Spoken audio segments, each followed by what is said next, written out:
Hi, I'm AJ Hogue, the Director of Effortless English. And welcome to the free 7 Rules email course. Today is Rule 1. Now, Rule 1 is learn English phrases, not individual words. This one, just like all the other rules, is very simple, very easy. And like the other rules, this rule is very, very powerful. So simple, so powerful. What is the rule? The rule is always learn phrases, not individual words. So simple. So a phrase is a group of words. It's not, you can have a whole sentence, but it's even a part of a sentence. So for example, let's say you have the word hate, H-A-T-E, hate, and you want to learn this new word. You can, just write down the word hate, and then you find in your dictionary the meaning, and then you memorize it. Hate, hate, hate, hate. That's the old way. That's the kind of textbook way, the school way. Right? In school, you probably remembered a lot of individual words. You had those big vocabulary lists, and you're trying to memorize all of them, trying to remember all these individual, single words. It's not a good way to learn. Much better if you learn phrase, a group of words. And where do you find these phrases? You find these phrases in the Real English podcast that you're listening to, in the Real English storybooks that you're reading. So you don't memorize a list in a book. No, no, no. You listen to Real English, and when you hear a new word, you write it down. Or when you're reading a storybook and you see a new word, you write it down.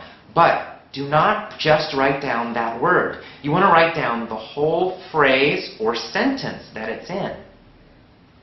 All of it.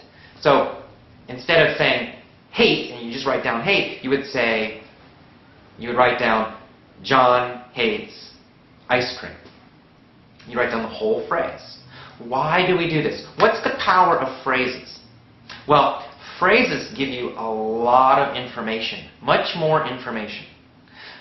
Number one, phrases are easier to remember because they have meaning. They have a kind of a picture, a story, especially when you get them from something that you're reading or listening to. You'll remember it. John hates ice cream. You remember the whole story. You remember who John is. You remember that he had ice cream, and then you remember he hated it. He didn't like it.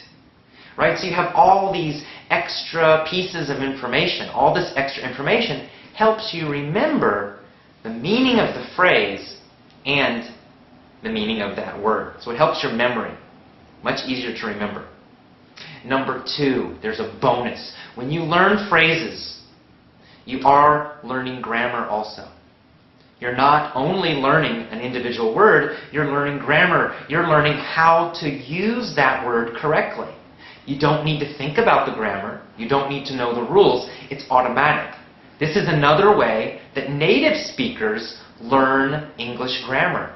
Because when we're children, we learn with phrases. We learn groups of words, not just one word by one word by one word. Word by word is slow and it doesn't help. And you don't learn any grammar. But when you learn a whole phrase, you write down the phrase, you're getting extra information. Maybe you don't know it, but you are. For example, John hates ice cream. Just that word, that S on the end, hates, right? John hates. Well, you know from grammar study that you're making the subject and the verb agree. But you don't need to think about that. Just write down the phrase, John hates ice cream, and study it and review it. Always learn the phrase, not just that word. And so in the future, whenever you say, he hates ice cream, she hates ice cream, you will add that S, this. Right? Because that's how you learned it. You learned it correctly. You learned it from a phrase. On the other hand, if you learn it from a textbook, you just learn the word hate, it means does not like, and you only learn that form, hate, hate, hate, and you study it, you study it, you study it, you memorize it. That's when you start making mistakes because you learned it only this one way. You didn't learn it with other words. So sometimes you'll say, he ate ice cream. You'll forget the S because you never learned it correctly in a sentence, in a phrase. So this is a very simple rule, our last rule in the course. Very, very important. Every time you find a new word, always, always, always write the phrase or the sentence. When you review that word again, when you study it again, always, always, always study the entire phrase or sentence. Never study just the word. Always the whole phrase. Do this every time. Your grammar will begin to improve. It'll improve much faster. And you'll remember the vocabulary faster and more easily. And you will use that vocabulary more quickly. So you get a lot of great benefits. A lot of great stuff happens when you learn phrases instead of words. So phrases, phrases, phrases. Learn them. I hope you enjoyed rule number 1. Use this rule. Now your homework is to get a little phrase notebook. So when you find new English vocabulary in a lesson, in something you're listening to, in a book, in an article, write down the phrase, not just one word. Write down the entire whole phrase that you find, and then review that phrase again and again each day. And you will create a notebook full of phrases, full of sentences, not individual words. Never an individual word. Okay, so that's rule 1. Tomorrow you get another email with rule number 2. So I will see you tomorrow. Bye-bye.